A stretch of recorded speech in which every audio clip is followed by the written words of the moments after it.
Hey guys, welcome back to Election Center, and in this video I'm going to be showing you guys a hypothetical 2024 electoral map if every state were to trend in 2024 the same way as it did from 2016 to 2020. So, for example, Texas here. In 2016, it voted for Donald Trump by around 9 points. In 2020, it voted for him by around 6 points. So that is a 3-point shift to the left. So in this sort of hypothetical map, the hypothetical Republican candidate would win Texas by around 3 points. So, yeah, and of course, just a little disclaimer here, this is probably going to heavily favor the Democrats because Joe Biden improved upon Hillary Clinton's performance in 2020, ended up winning the election. So this is sort of duplicating that improvement, right? Joe Biden won the election, and we're also possibly duplicating sort of that improvement. Of course, not every state trended to the left, but the nation as a whole trended to the left, delivering the win for Joe Biden. But yeah, it wasn't a universal improvement. There were some areas that shifted more to the Republicans. But yeah, just bear that in mind. But anyway, yeah, let's just jump into the video here. And so I've got these written down here on some notes here. And we're just going to start off with Alabama here in the South because that's sort of, I was writing these in alphabetical order on my notes here. And so Alabama voted solidly for Donald Trump in 2020, but it voted for him by a couple of points less than it did in 2016. So it would still be a solid win for this hypothetical Republican candidate going by this sort of formula, but it'd be less solid. It'd be a 23-point win, contrasted to a 25-point win for Donald Trump in 2020, contrasted to his 27 or 28-point win in 2016. So, yeah, I don't think necessarily Alabama's trending to the left. It's just Joe Biden sort of generally improved upon Hillary Clinton in most states. And so, if this trend sort of were to hold, it'd be a solid Republican win, but not quite as solid as Donald Trump's 2020 victory. In Alaska here, actually, we'll just finish up the South, sort of do it by region. Mississippi would be another one of these states. It'd be another Alabama situation. It'd be a solid Republican win. However, in 2020, Joe Biden did improve upon Clinton's performance by a little bit. South Carolina would be below the 15% marker, which is sort of, I see generally used as the safe marker. It'd be below 15. It'd be, I believe, less than 10%. It went from 14% for Trump in 2016. That was the size of his win. That was his margin. To an 11%, or closer to 12%, but less than 12% win for him in 2020.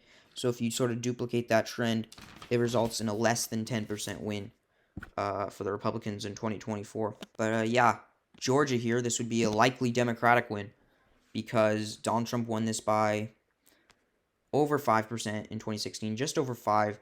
Joe Biden was able to narrowly eke out a win here in the state of Georgia.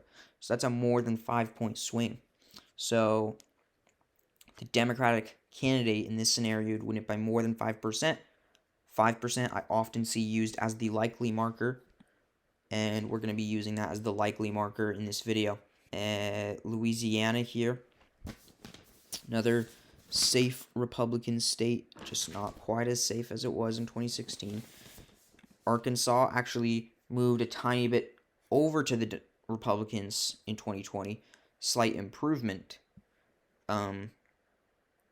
So this would be still an incredibly solid Republican win. Tennessee, Kentucky, solid Republican wins, slight movement towards the Democrats. North Carolina here, it went from a 3-point win, or closer to 4-point win for Donald Trump in 16, to around 1.5%, just under 1.5 points. It would move over just enough for the Democrats to win here.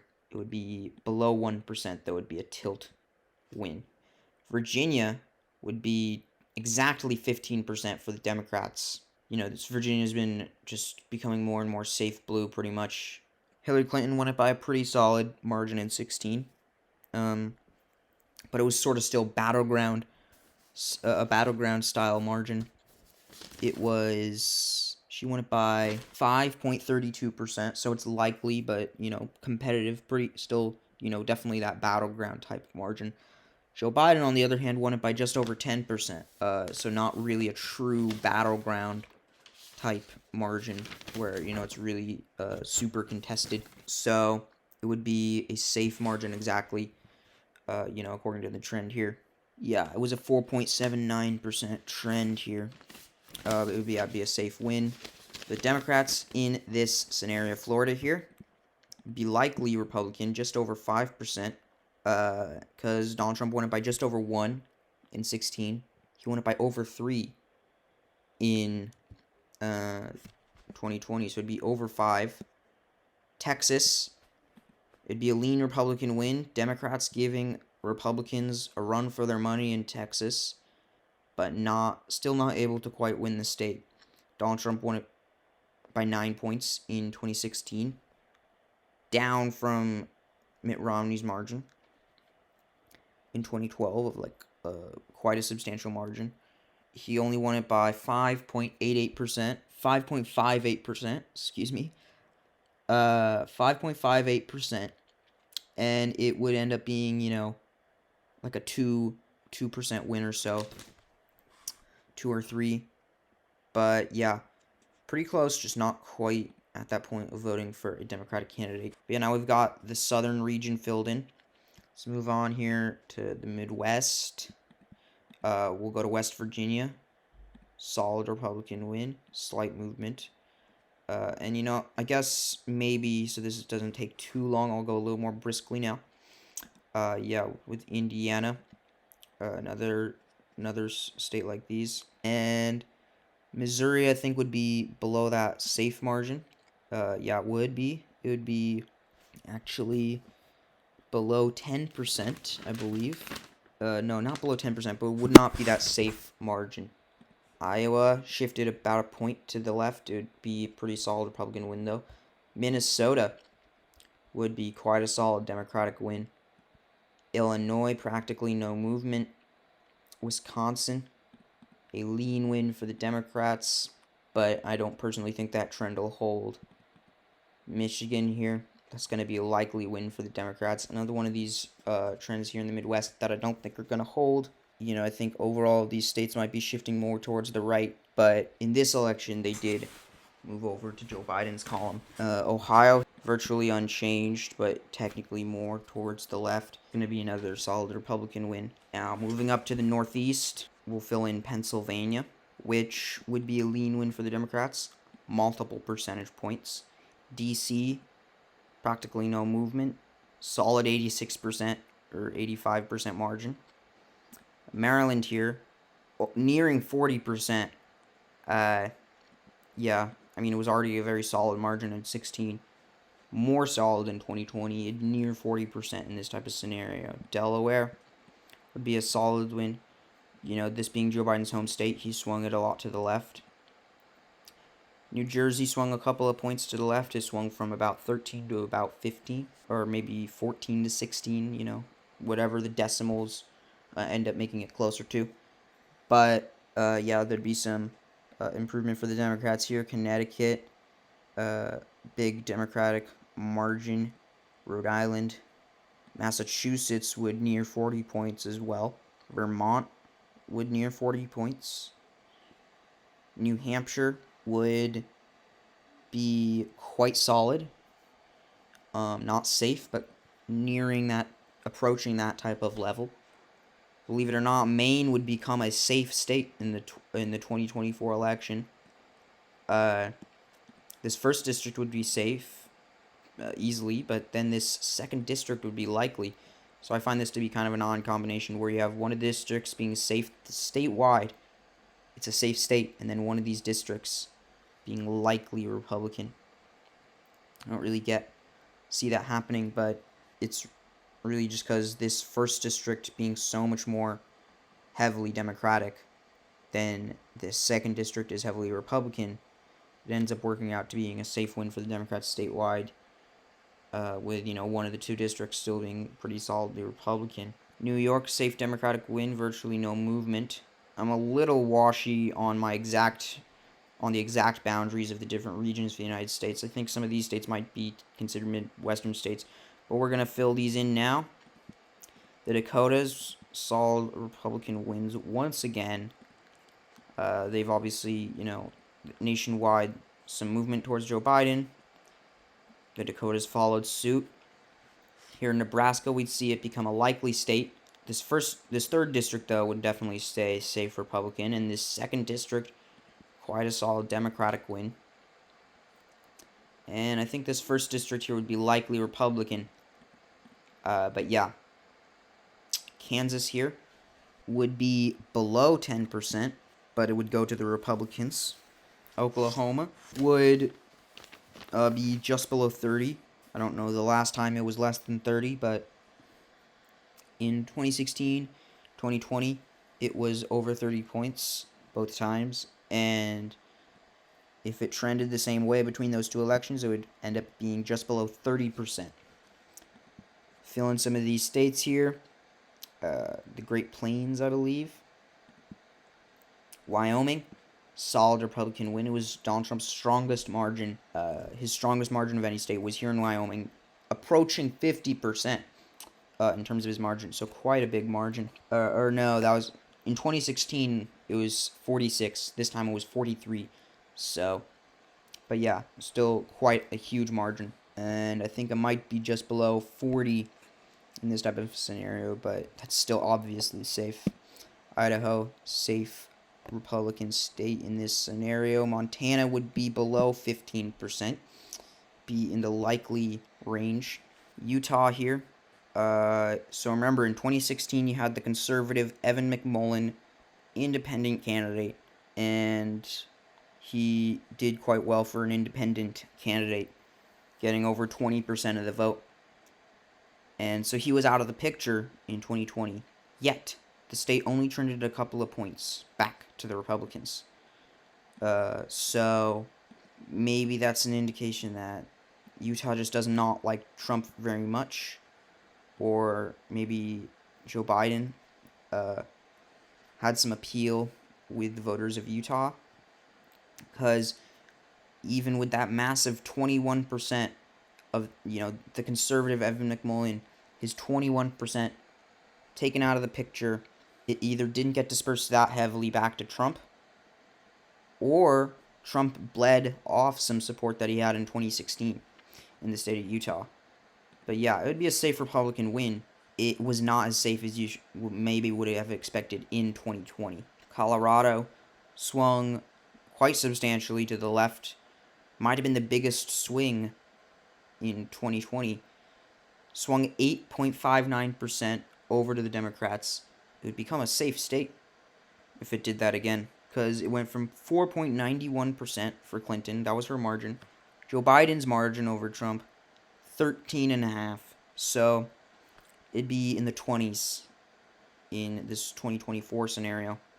And by the way, if I did not mention, I have the 2024 map loaded up. And so I don't think the official electoral vote numbers per state have been released yet, but yeah, this is probably quite close at the very least. But this may not be exactly what the numbers end up being, because I don't think those have been released. But New Mexico here would be a 12-point margin for the Democrats. So voted to the right of Colorado in 2020, and it swung 2 points to the left or so roughly 2 points. So it'd be a 12-point win, up from the 10 in 2020, which was up from the 8 in 16. Arizona would be lean Democratic, close to likely, but just below 5%. It'd be like 4 or 5 in between. And Nevada here technically trended 0.03% to the right, but it would maintain as a lean Democratic win. Oregon here would be a very safe Democratic win. Joe Biden won it by a lot more of a solid margin than Clinton did. Washington would be a more solid win as well.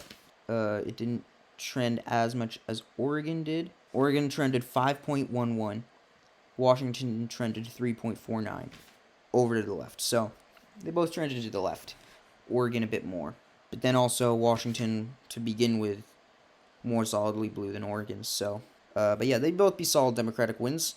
California trended not significantly, but it trended over to the right, and it would be like a 29%, 28% win.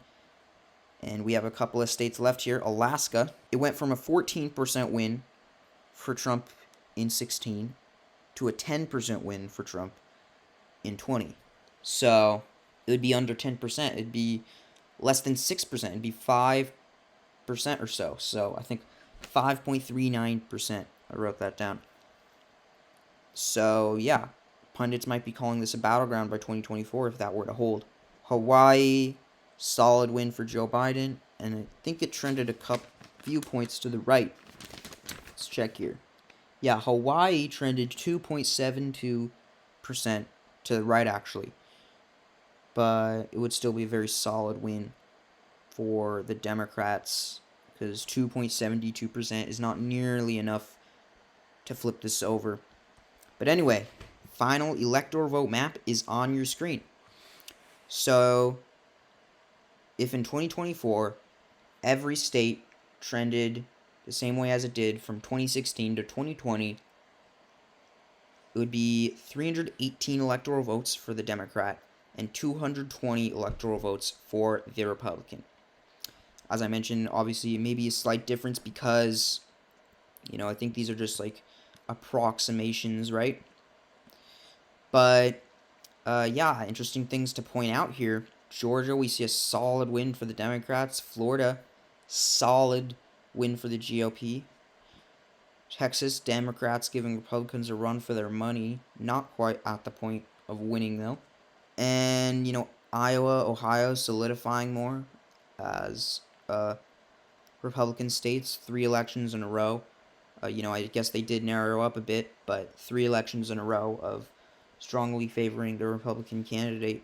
And the Rust Belt technically going more back towards the Democrats, but I don't really think this trend will hold, in some of these, Rust Belt, Midwestern states, because, once again, generally Joe Biden improved nationwide. So that has a big impact on this. But anyway, 318 to 220. And that's a wrap on this video. So I hope you guys enjoyed this video and thought it was interesting.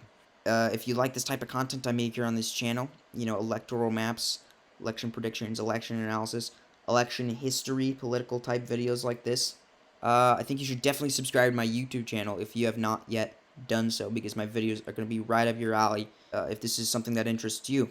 But anyway, guys, once again, hope you guys enjoyed this video, thought it was interesting, and I'll see you in the next Election Center video. Bye, guys.